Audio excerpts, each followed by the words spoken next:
السلام علیکم۔ اللہ سبحانہ و تعالیٰ ارشاد فرماتے ہیں، اے ابن آدم، اگر تو صرف مجھے پکارتا رہے اور اپنی امیدیں مجھ سے وابستہ رکھے تو میں تیرے گناہوں کو معاف کرتا رہوں گا اور مجھے تیرے گناہوں کی کوئی پرواہ نہیں۔ اے ابن آدم، اگر تیرے گناہ آسمان کی بلندیوں تک بھی پہنچ جائیں اور پھر تو مجھ سے معافی مانگے تو میں تجھے معاف کر دوں گا اور مجھے اس کی کوئی پرواہ نہیں۔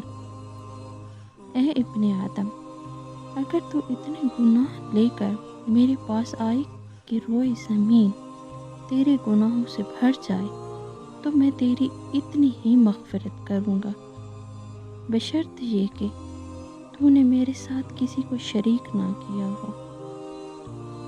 جزاک اللہ خیرہ۔